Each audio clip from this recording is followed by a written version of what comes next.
It's Cageside with John Moragn. And welcome everybody back to another episode of Cageside with John Moragn. I'm your host, Eric McMahon. A little bit of a slow news week, but we are coming off an Apex show. We are going into another smaller show, I guess. But then we got International Fight Week like a month away, which I'm jacked for. And surrounding International Fight Week, there's some drama brewing with Islam Makhachev and Ilia Topuria, and we will get into that as well. But first, we're going to bring in the man. His name is on the marquee. You can follow him at X, John Moragn _MMA. How impressive was that young man this weekend in the Apex? My goodness, Michael Morales is the real deal. I mean, we sat here, last week talking about, I can't believe these odds, man. What are we talking about? Minus 800 as a favorite. Like, come on, man. This is crazy. We're talking about Gilbert Burns here. We're talking about Dorino.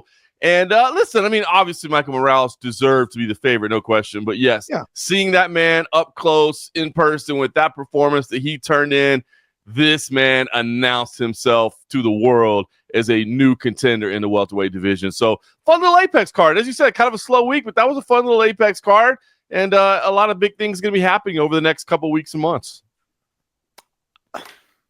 We right before we hit the record button, we were just shooting off the cuff and we made the comment that it looked like if you wouldn't have known the players involved, you would have been like, horrible matchmaking. Yeah.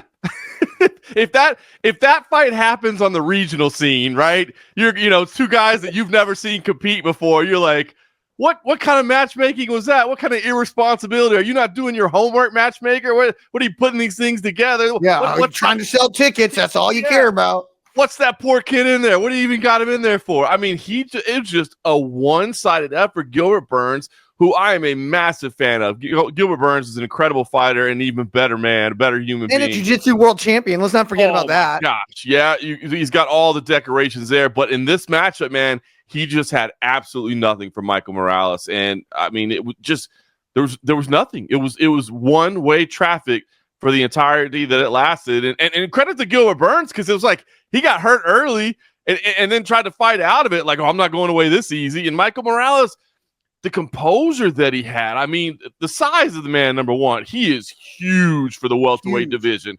But the composure that he showed at such a young age, to not rush anything, to not get overly excited. He got taken down by the jiu-jitsu world champion, hopped right up, broke the grip, turned around, started throwing bombs like it was nothing. Unbelievable, man. And to advance to 18-0, I mean, listen, I had him a little further down in the rankings just because, look, you need to get those names. I mean, the way I look at rankings is you're not ranking talent, you're ranking accomplishments, right? To me, you don't look at a guy and say, well, I think he could beat everybody in the division, so he's number one. No, you got to go through and you got to beat the guys to get number one. So I had him a little bit lower down the rankings. But with this victory, I mean, not only to beat a tenured ranked opponent, but to handle him in that manner. I mean, I'm anxious to see the rankings come out this week because you got to think he's top 10 at minimum. He's, I personally put him at number 7 on my vote coming in. I mean, the guy looks incredible, and it's cool too. I gotta say, in the Apex, really cool. A lot of media was there to cover just him. I mean, his local media had traveled in, some of the Hispanic-speaking media in the market that isn't usually at the events. They were there, so man, it was pretty cool to see. Man, this guy is attracting attention around him at a quickness. You could hear the train start approaching about this guy, literally leading into this fight. Like, I'm not going to say the groundswell was like, this is the future world champion or this, but you heard the train coming in the background. Right. You really did. And we talked about it last week. 17-0 prior to this fight, looked amazing. But to your point, I mean, I just want to read off some of his opponents in the UFC. Trevor Giles, Adam Fugit, Max Griffin, Jake Matthews, Neil Magny. That was all his UFC fights prior to beating Gilbert Burns this weekend. So, we say this about a lot of people that, hey, they're so great, but they haven't fought anybody. And then the measuring stick is going to be there when they fought somebody. Well, guess what? He fought somebody. And he took that measuring stick, he broke it over his knee, and he says, you know what? I am a player in this game. And there's really not even a point to breaking down this fight because Gilbert Burns couldn't hit him. He was jumping, leaping at him, kind of threw in I'm not going to say it was a desperation takedown, but out of one of like, I'm usually fine standing with everybody. I'm not fine standing with this guy. I'm going to try and take him down to the ground. And to his credit, he did take him down. But hopped right back up to his feet, turned his back, grabbed the grips, broke him right away. And then you just knew what was coming next. Yeah, 100%. Like you said, not a lot of details to look at. That was the story of the fight right there. The strikes were landing early. You got the takedown. Michael Morales, I love it. Don't accept the position, right? Sometimes you see guys, they work on their guard. Probably worked a lot of jiu-jitsu coming into this, and I think that's good. Like you want to be ready. If you're facing a jiu-jitsu master, you need to be working your jiu-jitsu, make sure it's as sharp as possible. But sometimes you see that, right? Like guys will settle in. They're like, oh, we've been working on this. I know I can survive here. Like, this is why we were working jiu-jitsu. He's like, no. I'm not accepting this position. I'm getting up. I'm breaking the grip. I'm turning. I'm getting out, and I'm resuming the assault. And it was just a dominant performance. And yeah, to your credit, I mean, especially the last 4 wins. Max Griffin and Jake Matthews. Those are tenured guys. I mean, we know the durability of them, right? But they're not title contenders and that sort of thing. And he only got decisions over them, so he didn't get the finishes. And so I think people were like, okay, you showed me something, but I don't know if I'm quite sold yet. And then you beat Neil Magny. Neil Magny is not easy to beat by any stretch of imagination. No. And that was a very easy, very, very big, very impressive win. But then again, people say, well, yeah, but Neil, I mean, God bless him. He's been around a long time. He's a little long in the tooth. He's on the backside of his career. And listen, I'm sure there's people that might even try to minimize this win. They might even try to say, well, I don't know, Gilbert Burns, he's had those losses in a row. If this was a drawn-out fight, then maybe. Right. But you would be mistaken to make that assessment. To me, I'm on the bandwagon, brother. You know what I mean? I'm riding. Yeah. I jumped in. Feel free to jump on it with me. I'm throwing coal into the locomotive at this point. Let's go. I'm telling you, I love it. And man, how about this welterweight division all of a sudden, right? I mean, you talk about the matchup, Ian Gary. Let's go with something like that. I mean, that's incredible to think that these two guys weren't even names you were mentioning, 24 months ago? I mean, so the fresh blood and the turnover that you see in the welterweight division is cool because, look, it's always been a great division, but you had the Usman, you had the Covington, you've had the Burns. It's been those same names at the top, the Edwards as well. It's been that same kind of group up there just moving amongst themselves. And now you got this groundswell. Obviously, you got Brady in there, man. I mean, you got Shavkat in there as well. I mean, you've got some big names right now, and this man is right there with him. There's some great fights to be made at welterweight right now. What I do love about the welterweight division, right? And unless you are, let's take last week's card for example, right? There were some big fights in, obviously Jack Della Maddalena and Belal Muhammad. We were saying like not a lot of people know about Jack Della Maddalena. Like they just didn't. Like he wasn't that name that was getting this name value. And there are so many talented fighters in the UFC now that in very few divisions are like the name values like of the name people also at the top of the division, right? So a lot of the common fans are like, yeah, I mean, I'm going to watch it because I know this guy, but I don't know this guy. And we're saying, well, that guy's probably going to beat that guy. You know what I mean? Yep. And that's just a testament to how much talent there is. But but I say all that to say this, that in that welterweight division, those names are separating themselves. Yes. And they're all fresh new names. And everybody is learning these names. The Brady, the Rachmanovs, the Neil Gary, the Ian Gary, and now the Michael Morales. Yeah. We're all knowing these names now. So if you just talk to the layman and you're saying, hey, you're going to get Morales and Ian Gary, people are like, take my money. Take my money. And that's great to see because that wasn't the case not that long ago where you go, okay, I mean, what? But now, I mean, look, if they say, hey, Morales and Shavkat, because we know we've got a welterweight title fight coming up. If they say, hey, here's what we're doing for number one contender, it's going to be Shavkat and Michael Morales. Sign me up, man. What an incredible fight. I mean, you know what I mean? An amazing fight, but Ian Gary's in there as well. What we just saw, that's not a great fight for Shavkat. I can tell you right now. How amazing is that to be saying that? Shavkat, the destroyer of men, that everybody was like on this guy's bandwagon to say like, hey, but this new guy might have it. So exciting times at welterweight. And that's what happens. I mean, you see this turnover, right? And I think sometimes when you have these transitional phases of like dominant champions and you're seeing these new contenders come in, as you said, it's new names. And if you're not watching every week, if you're somebody that only watches the pay-per-view main card, you haven't seen these guys on the come up, man. But man, they are arriving and they are here. And it's exciting. And that's just the way it goes. You know what I mean? It's for years, it's like, what's the UFC going to do? Chuck Liddell retires. It's like, what are you possibly going to do? Oh my gosh, what about when Conor never fights again? I mean, it's cyclical, man. And the talent, the evolution of the sport, that's what's so amazing about it, man. I mean, there are kids getting into this thing that have been watching it from the day they're, from the time they were little ones, knowing that's what I want to do for a living someday. That's the dream I'm chasing. And so they train everything. I mean, again, Michael Morales, 25 years old. Bro, that guy is exciting. He's going to be around for a while. He's a monster. Unbelievable, man. Unbelievable. Just very, very impressive. And you know what, man? I mean, he's cool too, right? Like he's got the look, he's got the swagger to him about. I mean, he's got some real appeal. And like I said, anytime you have a nation around you, obviously, he's got the Ecuadorian roots, so he's going to have a country cheering for him. I think that helps fanhood, right? I think that's one thing that sometimes hurts American fighters is just because there's so much of the roster is made of guys from the United States. But when you're a country that only has like a couple of guys or a couple of girls in the UFC, you kind of latch onto them, right? Because like that's they're from where I'm from, and he's got that, so he's got that appeal to him as well. And man, like I said, at 25 years old, the sky is the limit. This man's going to be in some big fights coming up in the very, very near future. This was just, I mean, this was an instant arrival. Like you said, if it's back and forth, if it's a even if it's a 50-45 decision where you're like, man, he won every round, you're still not walking away from it feeling like this. This was just one-sided and gets you really excited about what's coming up in this division. And this is what's most impressive about it is Gilbert Burns this dude's a dog. I mean, he gave now granted this was 2 years ago, but he gave Shemaya everything he wanted. Yep. He gave Usman everything he wanted, right? A couple years ago. Granted, I hear you.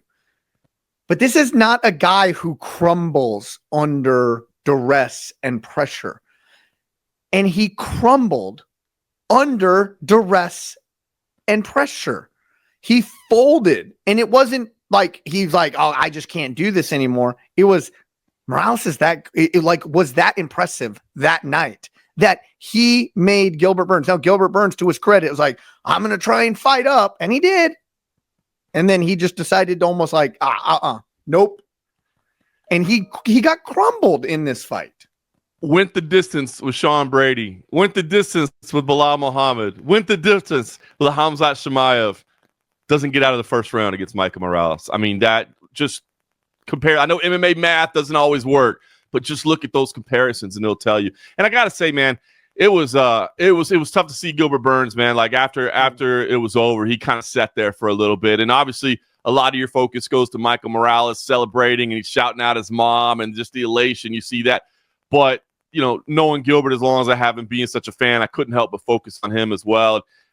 Man, he kind of sat there on the canvas for a while, pretty defeated and pretty upset. We know he had made a lot of sacrifices and, talked about the realizations that he had that maybe as of late, because he had some money in the bank, because he had some things going for him, that maybe he wasn't working quite as hard as he needed to and focusing on all the right things. He's like, I made all those sacrifices. I made all the adjustments. I made all the changes. And then to come out and have it go away in less than a round, I know it's got to be tough for him. So, definitely the highest of highs and lowest of lows were on display in this main event.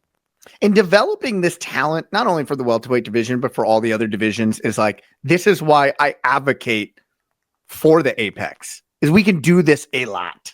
And we could build these guys a lot and let them see a lot. And, and this is just more proof that, this is like, I'm a big fan of the Apex for these reasons. It's giving a lot more dates, a lot more opportunity. And you know what? Yeah, I'm watching all the Apex shows. Maybe everybody isn't, but I'm starting to learn these guys on this way up, and that's why I'm big on it.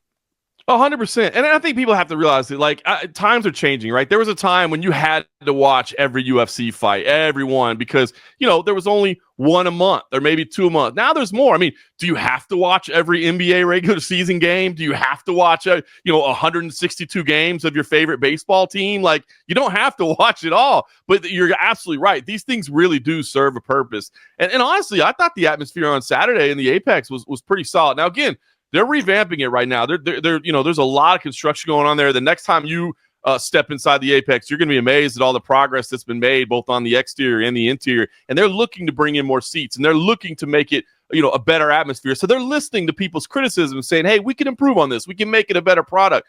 But I hear a lot of people saying, no, they got to get out of the Apex completely. It's not going to happen. So just understand that. And exactly what you said, this card was not going to sell out an arena. But it was a heck of a very entertaining. I mean, honestly, from start to finish, a very, very entertaining night of fights. And it's because they can do it in a very cost efficient manner, I should say, in the Apex. So not going away. And I'm a fan, man. I enjoy it as well. And I like the early days, by the way, as well. I like it when they started a little bit early. Can't hang. Left the Apex, it was still daylight outside. Can't hate on that. I was done watching it by. I think it ended by 8 o'clock my time. See, who could complain about that, man? I love it. I love it. No. Great performance. Great performance to cap off a fun night of fights, man. Yeah, dude, there are some really, really exciting matchups to be made. I'll be very interested to see what they do next with them. Because again, especially, and we'll get to that, especially now that we already know what the next title fight is, and it's not even any of the people that were vying for that title fight. So now you got a whole bunch of people that are going to have some real decisions to make. Your Belal Muhammad is number one. He's got some recovery to do, by the way, so he probably needs a little bit of time off anyway. But your Sean Brady's, your Shavkat Raghmanovs, your Ian Machado Gary, now Michael Morales. I mean, all those guys. You can't all four just sit around and wait, right? You can't all four think that you're next and that you'll just hang out and see what happens at welterweight. So you got to think at least a couple of those that I just mentioned are going to get paired up against each other. So we're going to see some big fights at welterweight very soon. And this guy is involved in all those discussions. Yes, he is. Now, hey, speaking of the Apex, there's an Apex card coming up this weekend, 31st. And Next weekend. I'm sorry. Not this weekend, the following weekend. You're going to be I was going to say, don't steal Memorial Day weekend from Atlantic City, baby. We got the back-to-back with CFFC, but let's talk about the 31st. All right, the 31st. This is like, I'm excited for it. We don't need to get into it all too much, but I do want to talk about the Apex cards are going to,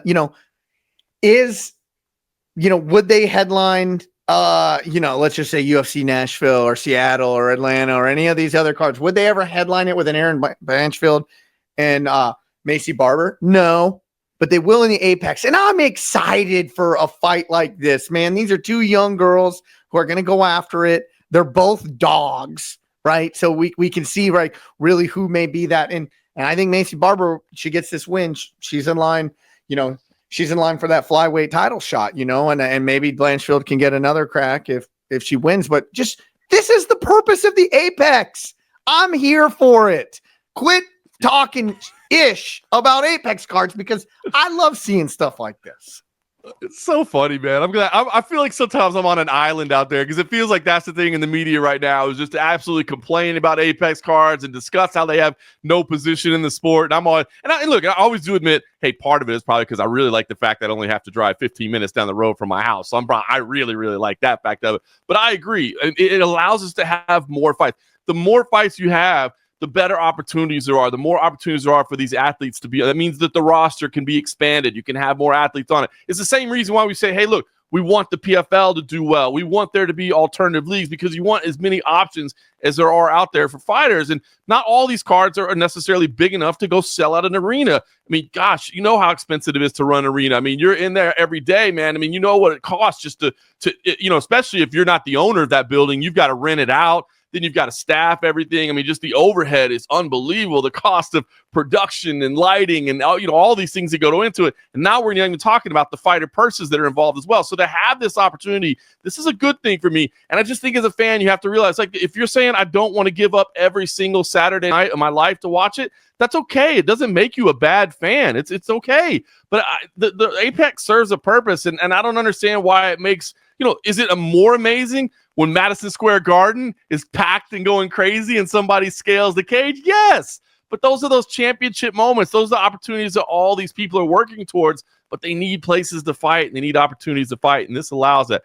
And look, I think it'll be a fun card on the 31st. This card was great, man. This honestly was a really, really fun card.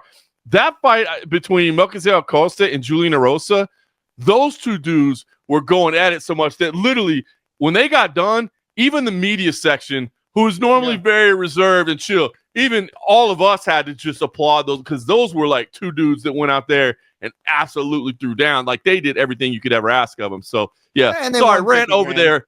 They got 50 grand. And they deserve 54. They needed it for the fight of the night. But anyway, sorry to go on a rant there, but I'm glad you're on the same side as me, because sometimes I feel like I'm on an island, and I just think people need to step back and realize, what the UFC is doing and why this makes sense. Hey, listen, I think the only one probably complaining about the Apex are the ones who don't subscribe to like UFC Fight Pass, or I'm sorry, ESPN Plus, because there's nothing better than me just on a Saturday, just got the kids down, sitting down, and I'm like, especially like right now, am I going to watch early season baseball? No, right? No.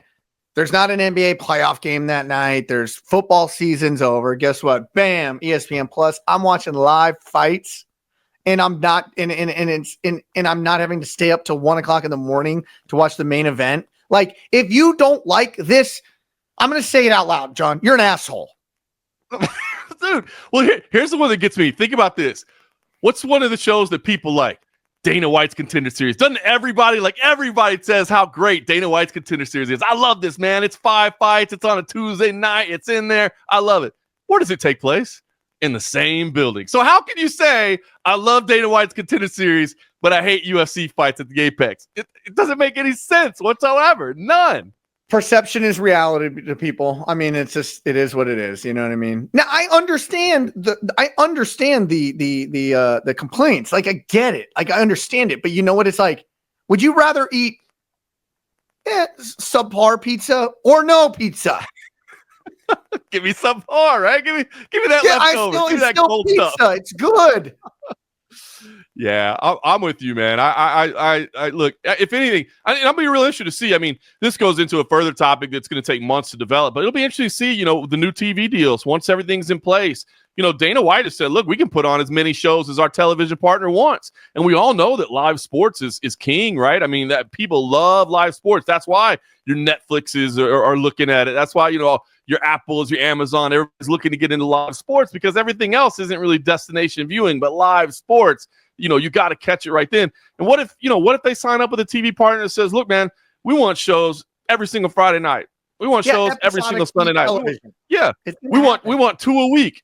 I'm telling you, man. Like, Netflix, I think Netflix can come in. I think Netflix could come in and say, recreate the WWE model. Monday, Fridays, big show, then pay-per-view. Monday, Friday, big show, pay-per-view. Like, why would you not, if you have that vessel to do it? And you know what? I will be watching all of them because I'm a fight fan. And if any of you guys are going to complain about that, then, honestly, you don't roll with me and my crew. I'll tell you that right now. Listen, I don't know. You tell me, right? Because you're dialed into the wrestling world as well, right? You're deep into that. Do people go like, there's too much wrestling, man. There's just too much wrestling. Like, I just don't want to see all this wrestling. I want less shows from the WWE. They don't say that, right? I mean, no, is that ever a narrative? Everywhere they go all the time, and that's not where they're drawing their revenue. It's from these massive episodic television and the great storytelling. And guess who tells great stories also? The Ultimate Fighting Championship. Yep, unbelievable. I mean, I would love that. You telling me if I could get a couple of shows a week at the Apex? I mean, I come on, man. Give me a Monday and a Friday, like you said. I'm just saying, maybe we were the ones who uncovered the master plan first. They're expanding the Apex. They're going to be bringing in, they're going to open it up what we think is to some general admission tickets, which they've never had before. They're shopping TV deals, which they probably already know where they're going to be going to a level of certainty. I would agree. Just imagine this. We get a Tuesday night and a Thursday night and then an arena show on Saturday. I'm in. I am in. I'm 100%. Listen, TKO Endeavor already has Monday and Friday. So now we got Tuesday, Thursday, arena show Saturday.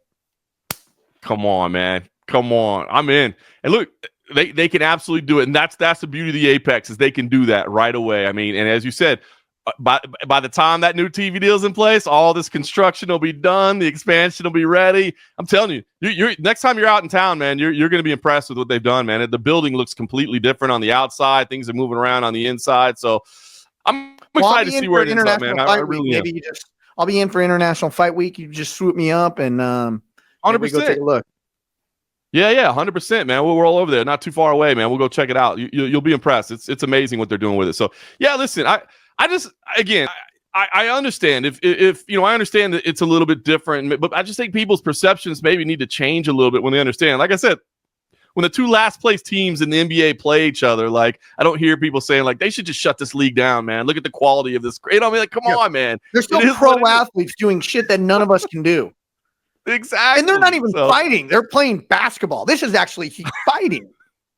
I'm telling you. So I'm anxious to see what happens, man. I really am. We'll see how it all plays out too. I think you said, I think the UFC probably already has a good idea. Man, they know these high level executives, man, they all know what's going on. They know what angle they're playing for. They probably to a certain extent already know where they're going to end up, but you always take out, as a smart businessman, you always take offers from everywhere, right? Let the phone calls come in, see what else is out there. You only get, a couple of, to do this every couple of years or so. So, when your rights are up and you get a chance to talk about it, you do it. So, it seems to be the leading idea seems to be it'll be split up a little bit. It'll end up on a couple different channels, just like every other major sport has, where they had different packages on different networks. So we'll see. We'll see what ends up happening. And that just means more money for the UFC, which means potential of a lot more fights for us fans. And you know what? If you're going to complain, go away. But with that being said, I want to look forward to International Fight Week. Main event, it's been announced. Like it didn't get major headlines, which surprises me a little bit. But you have Charles Oliveira and Ilia Topuria are going to be headlining the card, which that is a spectacular matchup. And one is just, and now it's for the vacant world title. Okay. So that fight is amazing. We have plenty of time to break that fight down. I'm not interested in breaking that fight down, but what I am interested in talking about is the back and forth between Ilia Topuria and Islam Makhachev. Now I'm paraphrasing.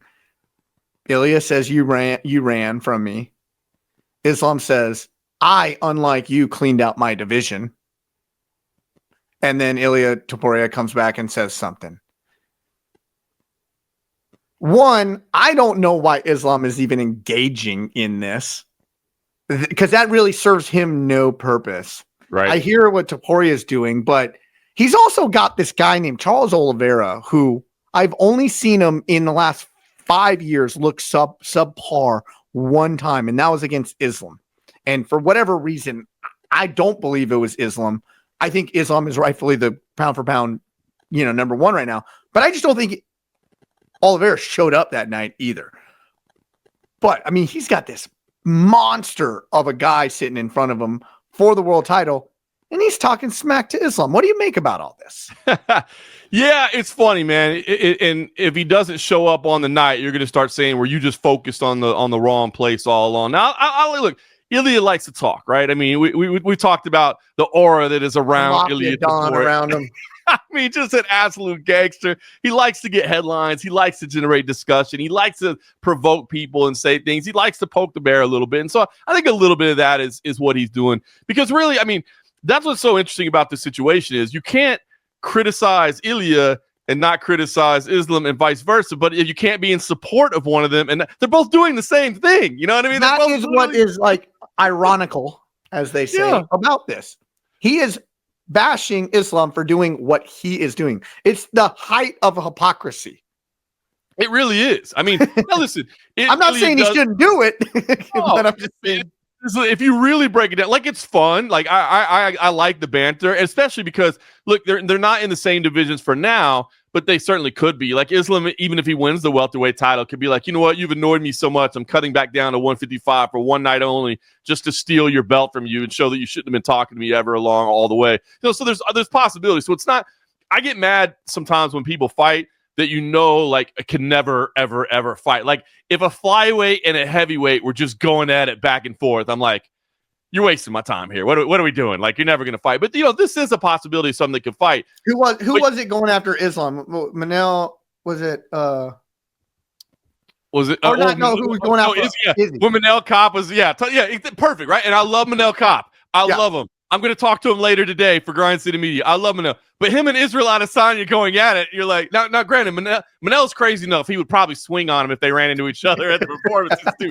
But we can't have a sanctioned fight between the two of you, right? We're not going to see something. So I don't mind it so much. But yeah, that's what's weird to me is the fan support of, like, yeah. Now listen, Ilia does get to say, man, look, I knocked out the GOAT to my division, Volkanovski and Holloway, in back-to-back fights. So I cleaned it out. Like, I did. But you didn't really clean it out. I mean, there's a lot of really talented names in there. And just like welterweight, featherweight has a lot of new names that are coming in there. So you didn't really clean it out. You know, when I say clean out a division, I'm looking like Demetrius Johnson. When there was a time when you look, when there's like, you looked at 1 through 10 and you're like, beat him. Yeah, that's cleaning out a division. But I get what Ilya's saying. Like, I already beat the two GOATs. Now I want to move up. So I have no problem with it. But again, you can't support one and not the other because they both done it. Islam hasn't necessarily completely cleaned out the division. There are other people that he could face, but he has been beaten several for 2.5 years there. And 100%. And here's the one that really, you know, I've seen people say, well, his title reign's not that great. If you look at it, he really beat a featherweight a couple times in Volkanovski. And I'm like, that's exactly why he didn't want to face Topuria, because he knew that you would just say, well, you beat another featherweight. I don't want another featherweight. Like, I want these other challenges. So, yeah, I'm cool with the little discussion going back and forth. You know, I think these two will meet down the line. I think they'll find a way to face off at some point at 155. Hell, maybe Ilya's maybe at 160 catch weight. Make a catch weight fight with these guys. You know, we'll find a way, because again, I mean, it'll be a big fight, man. You know, we talk about the national fan bases that they have behind them. They're both getting an international following as well, so it could be a big fight down the road. So I like the discussion a little bit. To be honest with you, I just think you either have to not like the decision from both of them to move up, or you have to like the decision from both of them to move up. I don't think you can look at one differently than the other. No, precisely. And you said something about the smack talk, where you think, you know, that the fight can never materialize. I'm going to go to another smack talk where a fight really could develop out of it in different weight classes. Belal Muhammad and Sean Strickland.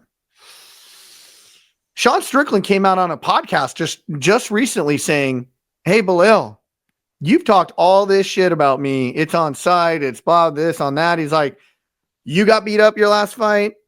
I got beat up my last fight. You're not getting a title shot after that. I'm not getting one. Come fight me. That would be fun as hell. I'm going to be honest with you. I like that. I really, really do like that. Now, again, we know that Belal is on the mend right now, so it's not like we got to put. So if Sean Strickland's saying, "Hey, come fight me," and oh, by the way, you know, I want it to be International Fight Week, it's like, well, come on, man. You know, you're being unrealistic, and that can't happen. But if Sean's willing to wait for Belal to feel comfortable, I like it, right? Because, you know, the whole thing was that Belal was not going to fight Islam, right? They were not going to fight each other. Belal was like, look, it's not even a discussion point to me. So if Islam's moving up, again, you know, if he wins the title, I mean, what's the point in sticking around at 170 if you're not going to face the champion? Like, what is the point of being in a division? Especially because these guys will tell you, like, I'm not just here to be here. Like, I'm here to be the greatest. So if you're not going to fight the champion, why not? And he had talked about it. He said, maybe I'll move up to middleweight. And so to me, this is perfect. And the buildup between those two, while it would certainly, be inappropriate at times along the way, but that's just who Sean Strickland is, would be a blast. Because those are two, Belal is a sharp trash talker, right? Sean is, I don't know if you say he's sharp, but he's unhinged and has zero boundaries whatsoever. So because of that, like, it makes it pretty fun when you can just not have to filter anything that you're saying whatsoever. So he kind of already did, like, on that podcast. I don't know if you saw the excerpts from it. He was like, come on, man, you talk all this shit. Now's your opportunity. Do it for Palestine. Oh, man, Sean. So he, like, just dug that in, too. Of like, and he just has no care, no concerns whatsoever. To be honest, I really do like the idea. Again, talking to boil down to Belal Muhammad and how long it's going to take him to heal up. But to me, that's a fight to make. And Sean laid it out there. And I love the fact that, again, Sean's so real. Like, hey, man, we both got beat up. We're both not getting title shots. Like, what else is there? Like, let's go. I mean, when you can have a fight, who that watches the UFC would not be excited about tuning into that fight, right? When you can build a fight that has zero championship implications whatsoever, at least immediately, like, obviously down the road, you would like to have that win. But when you can build a fight that big, like, that could easily, first of all, an arena show, fight night, that's a headliner. A pay-per-view, is it a pay-per-view co-main event? You know what I mean? I don't think you'd have easy, or it's the opening fight of the main card, which in reality a lot of times is the co-main event. Yeah, 100%. So I love it. I think that's a great direction. Sean's laying it out there. He's making the matchmaker's job easy. Again, it's all going to come down to timing, but I love that idea. And they would grant 90% of the interviews if people asked just to talk smack. And even if there was a fallout on fight day and we never got the fight, but we always knew the fight was coming, it would be worth the price of admission anyways, just to get the fight week out of these guys. Oh my gosh, that would be, please make it happen, UFC. Please make it happen. Like, sometime in the next 8 months, a year, you know what I mean? Depending on, like, how his orbital gets fixed. Make that fight happen. Hey, we were talking about International Fight Week. I'm looking forward to you coming out here, man. It should be a fun week, a lot going on. But I know what we got. We got a month away. We'll break down the fight. But did you see the opening line for Ilia Topuria and Charles Oliveira? I did not. Ilia Topuria right now is a minus 345 over Charles Oliveira. To me, I'm seeing Charles Oliveira anywhere between plus 275 and plus 300. To me, does that not scream out? That to me is what we talk about this every now and then. And again, I'm not trying to disrespect Ilia Topuria by any stretch of the imagination. Phenomenal fighter, and we'll break down everything he does as we get close to this fight. But to me, is that not one of those lines where you just run to the window? If you say, hey, Charles Oliveira is plus 300, you don't even wait to hear who the opponent is. Like, you go lay the money down as soon as you hear that Charles Oliveira is plus 300 before you even know.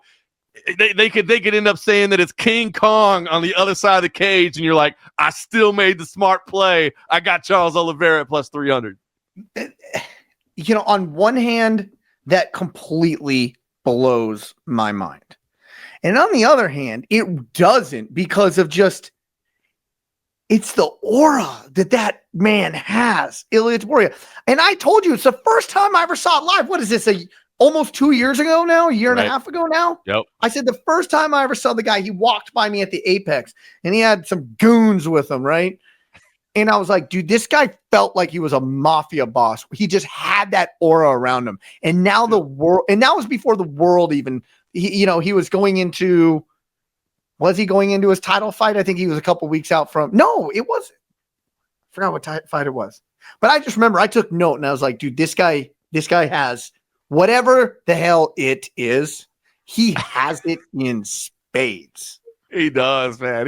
He that dude was a champion in his own mind well before he ever wore that belt, right? He Joe Rogan podcast. Did you listen to that? Yeah, unbelievable, man. Dude, he's analytically breaking stuff down, and while talking smack at the same time in a way that he's not talking smack, he's being dismissive of their technique. It's just like, man, this guy has it. I think it's completely crazy but then I don't think it's completely crazy because he has knocked out the two GOATs of the featherweight division, and a Max Holloway who had just knocked out Justin Gaethje. Now, I do think weight cutting has something to do with that, but he's going against them. A big dude, man. Charles Oliveira ain't small at 55 either. You know what I mean? No. Big dude, man. Big dude and just so dangerous in the grappling, right? I mean, obviously, you would think Ilia Topuria probably as good as he is on the ground. I don't think you ever want to be in Charles Oliveira's. I don't think you ever want to be touching him anywhere on the ground, to be honest with you. That dude, because that's what makes Charles Oliveira so dangerous. Is you've got guys that have one submission they're really, really good at, and you're like, man, I got to make sure I don't get in that position. Charles has every submission. You know what I mean? He can literally hit everything. That's why he's so dangerous. There's no safe point. So I'm looking forward to it, man. I was a little bit surprised. I know exactly what you're saying, and you're spot on with your assessment. But man, I think my eyes were like, what? I can't believe that. But hey, and you know what? It was funny too. You talk about the swagger. The other thing too about moving up to 55 for Ilia, and this is way down the road, and there's a lot of things going to unfold between then. But guys that were in different weight classes that they were talking trash. That why are we doing this? We're never going to see it. That history with Paddy Pimblett exists. Those two dudes went at it for a while. And it's kind of got put to the back burner because they've both been on their own journeys. They're in different weight classes, but they're in the same weight class now. And oh, by the way, they're both on a nice trajectory. Boy, that's a fight to make down the road. Well, when you say that, Paddy was like, "Man, I hate this guy." He even came out and said, "I hate this guy. He's a whatever." He made some weird comment of words I don't even know what he's talking about. Sausage or yeah, something like that. But he was like, I'm rooting for him because I know I will get that shot. He could not have talked all this shit and not me get that shot. Oh, I'm telling you, that'll be a big fight down the road. And again, that may be the biggest selling card in outside of John Jones and Tom Aspinall that we would see in a very long time. Yeah, that's it, man. Look, these stars are coming, man. I feel like, again, these past few weeks, and I think part of it, look, the media is always looking for something to talk about, right? But everybody's like, oh, the UFC doesn't have stars. The UFC doesn't have stars. That happens all the time, man. It literally, we've seen generations of this over and over. Big stars walk away. Who's going to replace them? But think about the excitement level that we're talking about with these athletes and who these people are, man. I mean, yes, they're not all massive right now, but they're all getting there, and they're all going to have the fights that get them there. And that would be a huge. I mean, if that's a championship fight, I mean, if that's that's an MSG headliner, FYI. Oh, yes, it would be. Absolutely. If that's a title fight, I mean, a year from now, 2 years from now, maybe. Oh man, unbelievable. So a lot of fun things happening. It's weird. It's kind of weird to me sometimes when people just move weight classes. It's so the champions being willing to give up their belts. It kind of sucks in a way. But I like the fact that we're not doing the double champ thing, it seems, as much anymore. It seems like the UFC is trying to shy away from that. I'm not a fan of the double champ thing. I think it just denies contenders and it bogs down divisions. It really does. It stagnates the division. So it's always a little bit of a weird adjustment period. You think about when George St. Pierre won at middleweight and then just handed it back. And then you're like, it takes a little while for the champ to really get established. But it's excitement, man. The calendar is getting filled up, and maybe it seemed a little slow for a little bit, but man, there's a lot of big fights on the horizon coming up. So some fun stuff. And to your point about these stars are coming, and yeah, maybe a little dry few weeks or whatever, but the excitement is there. 90% of what we talked about wasn't on my run sheet for today. It's just we got excited talking about it. Well, you just get fired up and you go down a little rabbit hole and you want to talk about this stuff, man. There's some big fights and there's some great athletes coming up, man, for sure. Yeah. Well, tell me about what you got going on this weekend. Big weekend, man. I'm really, really excited, man. I'm flying out late Tuesday night, early Wednesday morning to Atlantic City. We've got back-to-back events at the Hard Rock Hotel and Casino Atlantic City. I wish my man CM Punk was going to be there, but he's got some action going on in Tampa. So Dean Thomas is going to be back on the mic for both nights. And obviously Dean, man, is fun to work with, and he's so knowledgeable as well. But Friday night, we've got FURY Professional Grappling 13. So if you're in the Atlantic City area, tickets available. Come on out. If you're not, check it out on Fight Pass.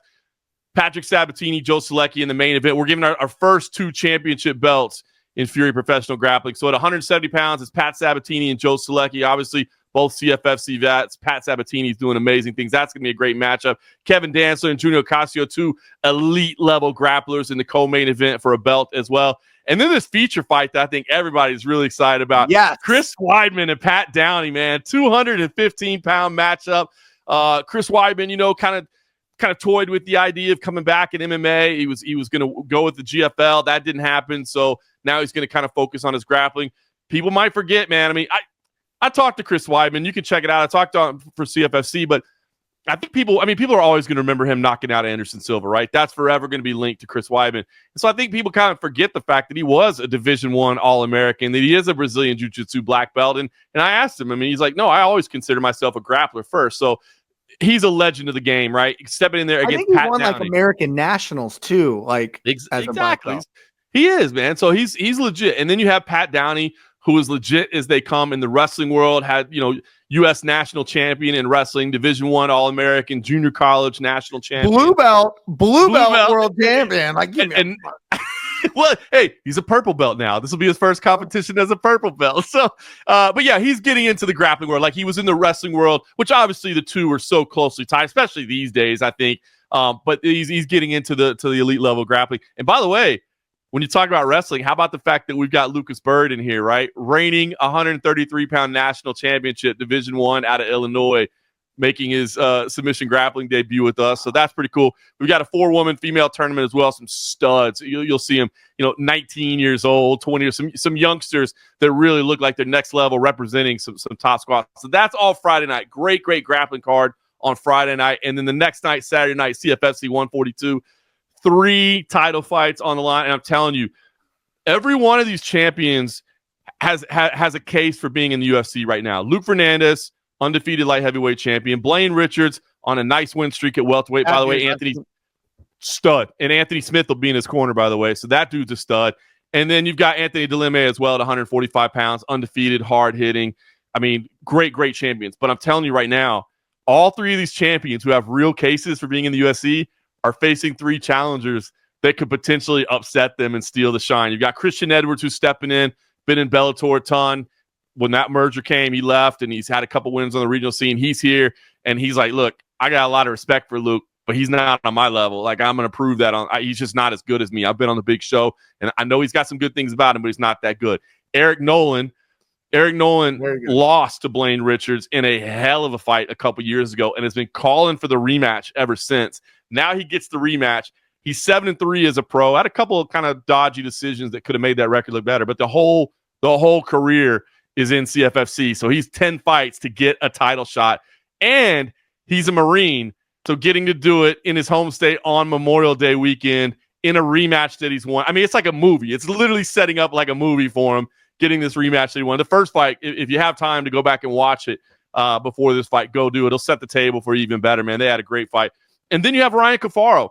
Ryan Cafaro challenge against Anthony DeLime. Ryan Cafaro, if you're from the Northeast at all, you know the name. He's been around. He had a budding career of his own, and he kind of put it on hold to be a training partner and a striking coach to a lot of the big names that came up through the Northeast, and had a lot of success. And people liked the way he worked with them, and so he had some success. But kind of all those students and pupils that he had that he helped are kind of starting to be done with their careers. And he's like, you know what? I still got a little bit left in the tank for me. And so I want to challenge my career. He's at the tail end of it, but he had an amazing win last time out. And he was like, look, I want my shot at the title. And we said, all right, you know what, man? You've been around. You paid your dues. That was an amazing performance. DeLime needs a fight. You got your shot. So, I mean, just a really, and it's a stacked lineup. I could keep going, but it is a stacked lineup. So Friday, Saturday night, I am absolutely fired up for a fun weekend. Like I said, I wish my man Punk could be there, but he's got big things going on in WWE. But anytime I get a chance to sit next to Dean Thomas, anytime I can sit next to Dean Thomas, man, I will. And yeah, we talked to Punk a little bit this week. He was bummed. He's like, man, this is what I want people to know about CM Punk. This dude is an MMA fan, and he was reaching out to us, being like, man, I'm so bummed, and he's like, I wish I was there with you guys. And I'm like, yeah, Punk, you're missing man, we got 3 title fights. And he already knew the card. Like, he was rattling off the card, like the fights he wanted. Like, that dude is into the sport of MMA. So happy with everything he's doing in WWE. And obviously, his career has never been better. So he's got to make that his priority. But I'm looking forward to the day that Punk finally says, you know what? I've wrestled enough. I've done everything there is to do. And now I'm ready to just be MMA full time, because the man is super passionate, and I love working with him, man. That Blaine Richards, he's got to get a contract if he wins this fight, right? He's got to be honest. Yeah, I talked to him beforehand. I was like, dude, I thought we were going to lose you already. He actually had some discussion about maybe going on the Ultimate Fighter, and they didn't call his number And I was a little bit surprised. But yeah, I completely agree. Like that guy is a stud, man. He's got it going. He stepped in on short notice against Raheem Forrest last year and just looked fantastic. And to be honest, I thought he was going to the UFC after that. So I'm a little surprised that we got him back, but amazing. And you don't have to see rematches. Pretty deep right now. That's maybe why. Yeah, maybe they're like, we're good right now. Hang tight. We got plenty going on at welterweight. Yeah, you're right about that, man. But this is gonna be a great fight, and I agree, man. He's really good. And like I said, Anthony Smith, I think he's supposed to be in his corner, so it'll be great to see Anthony Smith out there. Anthony Smith, a former CFFC champion, so always good to see him and catch up with him. So it's gonna be a fun card. Like I said, if you're out in the Atlantic City area, come out there, man. Memorial Day weekend, back-to-back nights, the Hard Rock Hotel and Casino. And if you're not, you watch on Fight Pass. It should be a fun night, both nights, man. It'll be a good weekend. So I'm excited. Got a lot of work to do this week, and got to get packed up and head out. But I'm looking forward to it, man. I am going to be watching. And with that being said, that's all we got for this episode. So we'll be back next week to recap CFFC and Fury Grappling, which I'm excited to watch. Well, for John Moragn, I'm Eric McMahon. Enjoy the fights.